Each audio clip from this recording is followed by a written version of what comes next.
I have come here to chew bubblegum and kick ass. And I'm all out of bubblegum. Good morning, everybody. Dr. Vasquez here, looking for my other glasses, so just give me a second here. I like these a little better. I've had them for 14 years, I think. So, good morning again. I said I would talk, in the videos that I did yesterday, I said that I would talk about some business things. And specifically sales, like business-to-business sales and business-to-customer sales. And you might reasonably be wondering, what the hell am I talking about this stuff for? When it's not really, I mean, my specialty is obviously, health, medicine, nutrition. I talk about other things, but I'm not really an expert in, music, even though I just posted a video on music today. And you can ask that question if you want. I think a better way of, and I'm not saying you're wrong for asking that question if you want to ask that question. I mean, who the hell am I to talk about business? Especially when you've got YouTube filled with all these gurus and all this kind of stuff. And some of them have good information. But I think I also have some good information on that topic. So I'm going to check in real quick, as we used to say in the men's groups. I'm feeling really feisty right now, so I'm having to kind of control myself a little bit. I've had really bad tendinitis. I may have mentioned it before, but I had really bad tendinitis for about the past 6 months. It was two events that happened around the same time last year, both of which were really mild, but it ended up basically causing an anterior displacement of my humeral head within the glenoid fossa. And I tried a lot of different things. I tried exercises and bands and internal rotation, external rotation, and strengthening the rotator cuff, which is what everybody always says to do. And I did it, and none of it was working. So I realized after none of it was working for so long that it had to be something outside of that box, obviously. And the thing that was outside of that box is a very chiropractic thing that I learned, 25 years ago, something like that. And so I suppose I actually thought about making a video about that whole topic, even though I don't really want to. So I'm going to talk about it right now and kind of get it off my plate. So basically what happened is I started out with a little bit of tendinitis because, as you know, I like to shoot arrows every day. And so when I bought a new bow, even though it was just a little bit stronger than my old bows, it gave me tendinitis. I only used it twice and I could feel it, which was really surprising to me because, like I said, it was only a little bit stronger. So a little bit of tendinitis, and we went to Argentina and Patagonia and Mendoza and all this kind of stuff. And I was obviously carrying a suitcase for the 2.5 weeks that we were there. And that activated my infraspinatus and gave me a really bad cramp, basically. So, like I said, it was two really mild, kind of stupid things. But then it never went away. Like, then slowly but surely, like I had a really bad cramp here that I couldn't get rid of. And then I had a little bit of tendinitis here, and it just kept getting worse and worse. So, I did all these exercises. I was watching videos. I was watching chiros. I was watching PTs. I was watching everybody talk about, biceps tendinitis, which is ultimately what I had. And like I said, I did all the exercises. Sometimes they would work a little bit, but not really the way that I needed them to. So ultimately, of course, what that meant is this was something outside of the typical box. And when things are outside of the typical box, a good place to go is chiropractic. So I reconsidered, some things that I had learned back starting in 1992 when I started chiropractic college. And in that particular school, which was Texas Chiropractic College, right outside of Houston, Texas, which is where I started, I ended up transferring to a different school. I'll go ahead and say it was a better school. It was a much better school, at least at that time. I don't know who's better or worse now. Maybe they've all gone to hell, or maybe they're all better. I don't know. But at that time, that was certainly the right choice. However, at Texas Chiropractic College in 1992 to 1993, before I transferred, we had really excellent training in anatomy and biomechanics. I mean, we had at least three Biomechanics classes. Spinal column, upper extremity, and lower extremity. And I'm saying that because obviously it was true and valuable, but I'm also contrasting that with our biomechanical education in osteopathic medical school, which was practically zero. So I learned a lot of things in chiropractic college that were never touched upon in osteopathic medical school, even though the osteopaths, some of them, seem to think they're better than chiropractors. And I'm telling you from my experience. So I started at Texas Chiropractic College, graduated at that time later from Western States Chiropractic College, which is now University of Western States. And at that time, again, the school has changed a lot, but at that time, back in 94 to 96, I graduated in March of 96, that school kicked ass. Without any question whatsoever, it was the best educational experience that I've had. And I'll tell you exactly what I mean by that, without going into too much details, because really that comparing educational programs and paradigms is really a completely different topic. But I'll tell you, all of the teachers were good except for two of them. Our physical therapy teacher was really lame, and believe it or not, our clinical nutrition teacher was really lame as well. Our basic nutrition teacher, who was Russell Mars, was awesome, but our clinical nutrition teacher, it's not even worth mentioning his name, he was just a goober. And none of the students liked him. So I was, starting to study nutrition at that time, and I was pretty aggressive about it. I was publishing articles before I even graduated. But a lot of our students weren't, obviously, writing articles when they were still students. But even the students who didn't care still thought our nutrition teacher for clinical nutrition was a goober. And he was basically slowing down the entire educational process. Anyway, like I said, that school was excellent, except for those two teachers. And here's part of what I mean by excellence.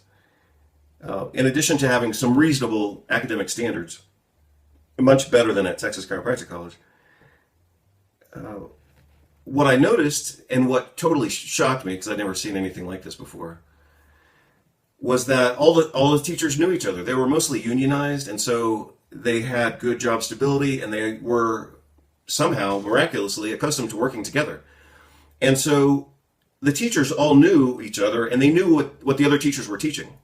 So I mean, it was just amazing to me to walk into that school and contrast it with my previous experiences. A lot of schools, most schools, are just totally disconnected.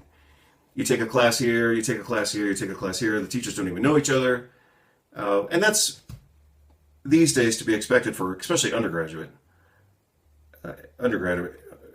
education these days is really just a series of disconnected classes. But in a graduate program, things could and should be coordinated. And, again, back in the day, this was the 1990s, back at Western States, that school was mostly unionized and very professional, very organized in the coordination of different teachers with other teachers, knowing who's teaching what on what day. And I remember very clearly one day, and it was related to the upper extremity, like our clinical anatomy and rehab teacher knew what was being taught in the upper extremity adjusting courses, and so they could kind of ping pong off of each other, saying, hey, you're going to get this in 2 hours, or hey, I know you got this morning, and now we're going to reinforce it. It was just amazing. So anyway, as I was saying, I was kind of connecting a lot of dots that I've been thinking about lately. But one of the things that we learned in our biomechanics classes in chiropractic college that we never even had in osteopathic college was this whole concept of instantaneous axis of rotation. And that's the concept that I had to go back to fix my shoulder. After 6 months of doing all these stupid, well, they're not stupid, but I did a lot of exercises. None of them worked. I did a lot of stretching. I watched a lot of videos. I'd sometimes get a little bit of relief and then no relief. And when I went back to this chiropractic idea, and it's not purely a chiropractic idea, you can read about this in some of the more advanced physical therapy and anatomy textbooks. They'll talk about this as well. But again, the concept is instantaneous axis of rotation. So for example, here's my shoulder. Like I didn't have any restricted motion. I just had pain. And for that reason, I couldn't shoot archery. And finally now I can shoot archery, and that's what's making me happy and back to my normal, somewhat aggressive self. So the concept of instantaneous axis of rotation is that as a joint is going through its motion, the axis of rotation is constantly changing. You know, if I raise my shoulder like this, it's not like there's a pin or a nail here holding my humeral head in place and it's rotating perfectly around that axis. That's not how real anatomy works. So as I raise my arm like this, obviously the most obvious is that the humeral head has to rotate posteriorly in the glenoid fossa. But that's the obvious thing. But what also has to happen at the same time is we have to have what's called, in this case, posterior translation of that humeral head. It has to not only rotate, it has to slide. And that's exactly what was missing in my shoulder for 6 months, apparently, or getting worse over 6 months. And like I remember one day, again, just showing you how bad it had gotten. Like I couldn't even adjust the shower head and when I was taking a hot shower or cold shower or whatever. Let alone shoot archery. That was out of the question. And then I remember at that time I tried an exercise that I saw on the internet. I thought it was working. For a while I thought that my biceps tendon was displaced. And so I did spend, some of that 6 months just trying to replace what I thought was a dislocated biceps tendon, but it turned out not to be that. And you could say, well, you're a chiropractor, you should be able to figure that out. And an osteopath, and for that matter, and I taught orthopedics at Bastyr. Yeah, well, I didn't figure it out, so there it is. But part of the reason that I didn't figure it out, in addition to other details, but one of the things that screwed me up in my own diagnosis for a while was that my biceps tendon was so inflamed that it didn't feel like a tendon anymore. It just felt like deltoid fibers. Like it was so inflamed and mushy, I couldn't even really palpate it. So that's my answer. That's why I didn't figure this thing out sooner. So anyway, going back, this is the last time I'll say it. I had really bad biceps tendonitis. My infraspinatus was kind of cramped out and not working, so I had to do a lot of exercise to fix that and get it activated again. But fixing the front part really came down to kind of recalibrating or adjusting that instantaneous axis of rotation. I had flexion, but I didn't have posterior translation. And I also didn't have any help. My wife, as wonderful as she is, she sometimes doesn't want to and she's a massage therapist, but she didn't want to work with me. And I told her, towards the end when I was trying to figure this thing out, I said, I just need you to push on this and push it back kind of into place. She didn't want to do it. Finally, she did it and it helped. But before that, I'm looking around for something, obviously. Something that I had here, but I think I put it in a closet. One of the things that really helped me get my shoulder better was I had a rifle strap that I had made out of leather. And I put it around my arm and I hooked it to a stairway that we have outside. And basically, I think you can imagine pretty easily, I've got this leather gun strap here, and I would kind of rock or lunge forward a little bit, and that would, of course, pull my arm backwards, posteriorly. And I did it one day, felt a little better, did it again, kept feeling better, and then I knew I was on the right track, that I needed more posterior translation. And then, after I was gaining some momentum, I laid on the floor and had my wife just push this posteriorly. And I would try to limit it to about 15. This was more like mobilization, more so than manipulation, because she may be strong enough to do some manipulation, but she didn't do that. So instead of getting like one or two really good manipulations, I got like 15 reasonably firm mobilizations, and that helped. And then 3 days later, I didn't have any pain anymore. A little bit of residual inflammation, but like yesterday and this morning, I was out shooting arrows with no pain at all. So I think I'm back to normal. Plus, I'm doing a lot of cardio on an elliptical runner, which means I'm doing arms back and forth like that, and pain-free. So I'd say I'm 99, 98% back to normal, just a little bit. And I'm still careful with it because I don't want to flare it up. But anyway, that's how I fixed my shoulder, and I wanted to tell that story. I'm sure it's way too long for some of you, but for those of you who work with musculoskeletal medicine, you know, sometimes we forget things, and sometimes we have to be reminded of things. Like in all the videos that I watched, for example, on shoulder rehabilitation and biceps tendonitis and slap tears and rotator cuff tears, nobody ever talks about instantaneous axis of rotation. So that's why I'm talking about it now, because that was my fix. Like I said, started out with archery and then cramped out my infraspinatus, carrying luggage for 2.5 weeks in Patagonia, Argentina. And then it just never got better. I never could get out of that cycle. And so now I'm out of that cycle and I feel better, much better than I even felt yesterday. And so that's why I'm kind of amped up right now. So I had said that I would talk about sales, and you can take my advice or not. And I hope that you do take it, and I hope that you mix it with somebody else's advice. I'm not saying I'm like Mr. Sales Guru just because I know a few things. But apparently I know more than the salesman I'm working with. And so this is why I'm talking about this, because this guy has been pissing me off now for about 3 weeks. So let me just give you the background real quick. I'll give you 3 different examples. So I've been talking with a lot of salesmen lately. And this is obviously for business. And so therefore, if I give you, as I plan to, if I give you my perspective and my experience and my strategy here, that strategy alone has some financial value, because I'm telling you, I've been working with a salesman who's got 9 years of experience, and he's just horrible. He's horrible. I don't have any other way to say it. And I don't even want to say it that way. I don't have any need to talk bad about him. I wish he were better, because then we could advance this deal that we're trying to do. But he keeps dropping the ball. Like every time I talk to him, he drops the ball.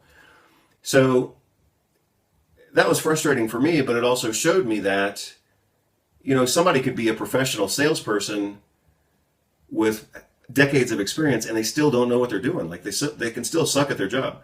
So as I've mentioned before, one of the gifts that I got from my father was that from a very young age, like I was probably 14 or younger. I could have been 9 or 10. But one of the things that I did get from my father is that he shared with me a bunch of books and audio tapes when I was a kid that were about sales and professionalism and advancement and personal development, which was a popular topic back certainly in the 80s, if not in the 70s. But I did receive that gift from my dad, books and audio cassettes about sales, development, learning, even teaching, a lot of different topics. And so, you know, I've had in fact, this is a book of my father's, 25 Sales Habits of Highly Successful People. I'll talk about this another day, but I'll tell you a few things that I know. And like I said, I think this has financial value. It would certainly be of benefit to the sales guy that I've been working with for the past 3 weeks, who keeps fumbling the ball, even though he's been a professional salesman at this company for 9 years. And I'll give you another example. And this is why I think I have the right to talk about this. So I talked with a marketing company that I've been going back and forth with now for 3 or 4 years. And most recently, with that same company, I talked with the owner of the company. I talked with the owner. He worked his way up, apparently, and he bought the company, and now he owns this marketing company. So you could reasonably think that if he's been in this market for so many years, let's assume at least 5 years, and he owns a marketing company, that he would know something about sales. So I talked with him. We were obviously exploring doing something together. So we did a video call. He's dressed like a slob, and I'm just telling you how it is. again, I don't have any desire to criticize him or anybody else. I'm just telling you what I saw. So if I say that he was dressed like a slob, that's because he was dressed like a slob. Just a run-of-the-mill kind of half t-shirt with an opening or whatever. It's like, dude, if you're the owner of a marketing company, you need to put on a dress shirt. You know, this is business. We're not just grabbing beer or grabbing a coffee or hanging out at the river park. You know, fucking dress yourself for business if you're going to do business. So we do this video call. He's barely even dressed. He's obviously, or apparently, I'm guessing at his house. All I could see were, you know, windows behind him and the shades, but it looked like he was at home. That doesn't speak very well if he's the owner of a company. I mean, he could at least have a setting. And I realize I'm at my house, but I'm not doing this. Is my I'm just flapping the jaw on Sunday. If I were, you know, interviewing for a job, yeah, I'd be dressed for it, you know, and I would sit up straight and all that kind of good stuff. So anyway, I noticed this guy's not dressed and he's in a casual atmosphere. I can't criticize him for that too much.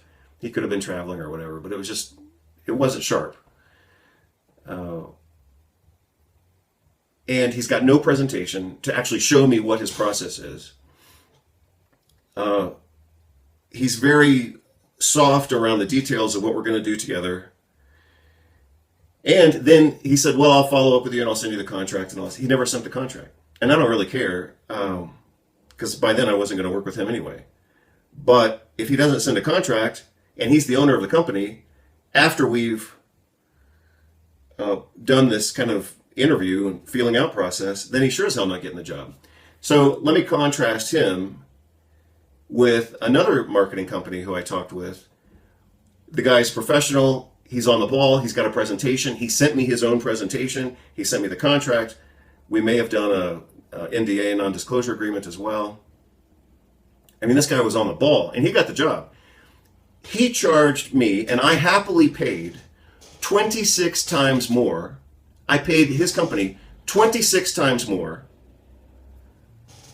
because the guy was on the ball.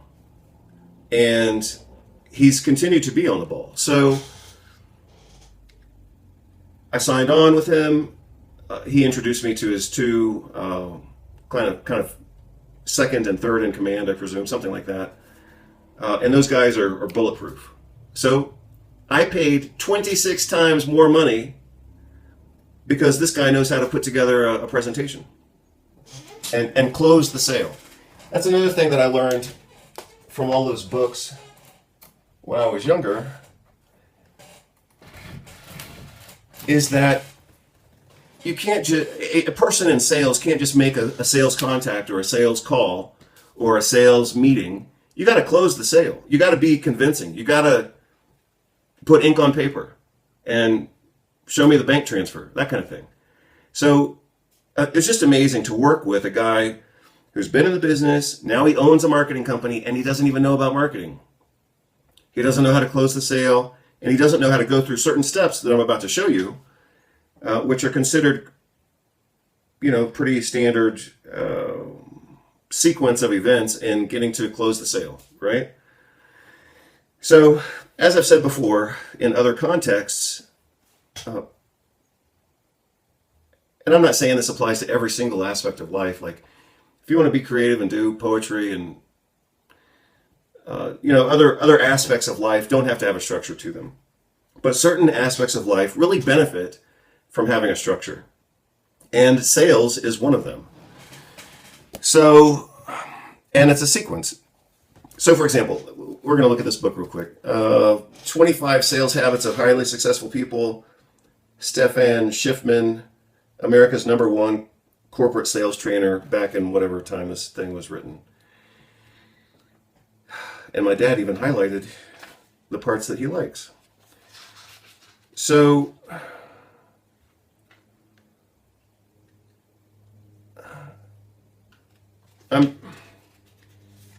we'll talk about this book, like I said. We'll talk about it another day because I don't want to spend the whole day just looking at this or trying to do a book summary. But my impression from looking at that book is that it has a lot of ideas. And maybe some strategies and tactics. Those are all different, you know. It's a hierarchy. Vision, goals, strategies, and then tactics. Maybe there's another step in there somewhere. But the impression I get from just looking at the index of that book is that it's a lot of ideas. But that's not a sequence. And therefore, not completely, but mostly, if it's not a sequence, then it's not really a good strategy.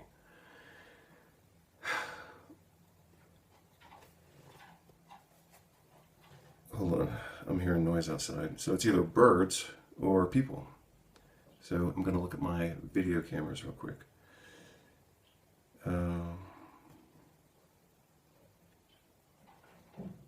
That sounds like birds. So I think we have some birds that live on this side of the house. And right now they're apparently making noise on the roof. I think they're building a house on the roof. Yeah, I don't see anybody outside. I am expecting someone to come.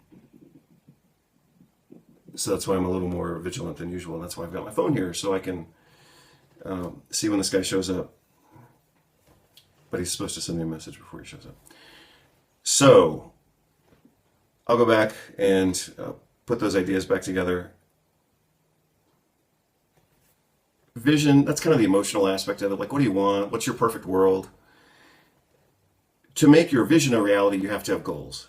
To actuate those goals, you have to have strategies for each aspect or facet of those goals. And then you've got to roll up your sleeves and get dirty, and that's called tactics.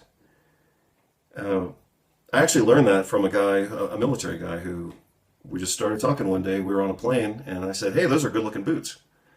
I said, "I bet those boots have a story." I just bought. We were coming back from Barcelona. Actually, I have a Barcelona T-shirt on. I just bought these new boots in Barcelona. I'm flying back to the U.S. This guy's sitting next to me. He's got some good-looking boots. I said, "Hey, tell me about those boots." And it turns out he was ex-military, and so we started talking about a bunch of stuff. So that was a kick-ass conversation.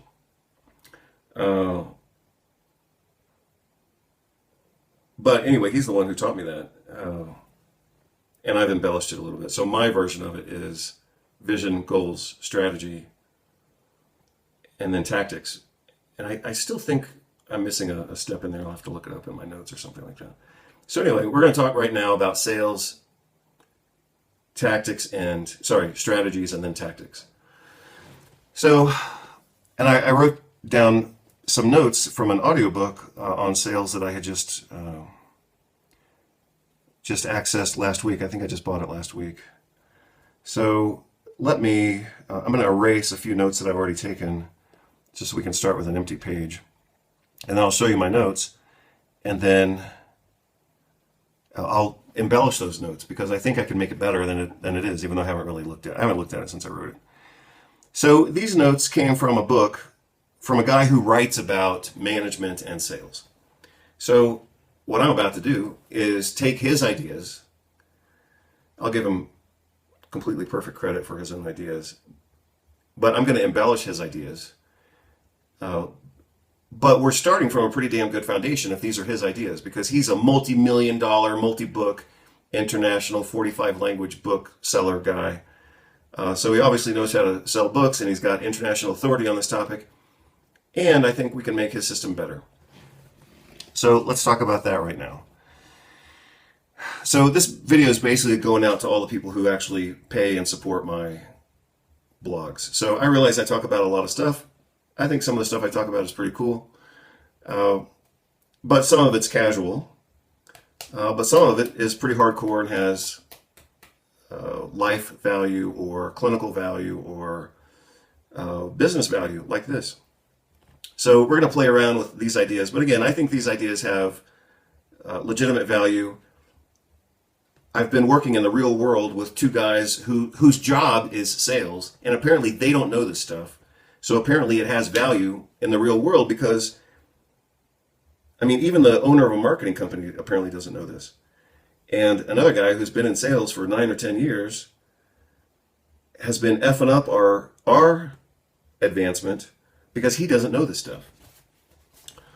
And I'm getting a little thirsty, so I may have to tap out here in a minute, but here we go. I'm going to give you his list of 7, which I've expanded to 8, and then I'll show you the list. I've got it on the screen right here. I'm going to start recording my screen so I can show it to you. we're at 32 minutes, 33 minutes on the real time. So I'll just write 33 minutes just so I can sync up the video with this other video. Okay, so here are the 7 components of the sales sequence. And I'll show you the change that I made, like I already said, and then we're going to play around with it just so I can see if, I want to see if I can make an acronym out of this, but that's the task for right now. Okay, so here we go. And again, I'll give full credit to the guy who wrote this out.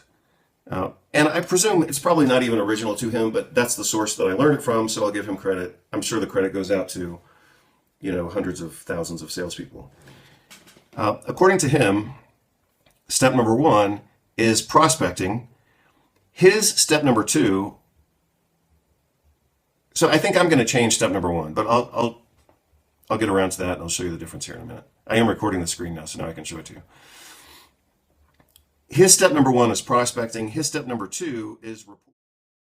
A lot of doubters said it couldn't be done by me. Them same suckers are now looking from under me, wondering what I didn't play myself, kid. I respected my fans and made the high bid. I'ma hit you with an overload of bottomless thought, reversing all the shit you taught, then throw words at you syllable at a time. You bring recites to rhyme. No matter what you do, the power's over you. In your sleep, you'll be saying these rhymes too. Cause the brain has the power to control all. Think positive, you'll be unable to fall.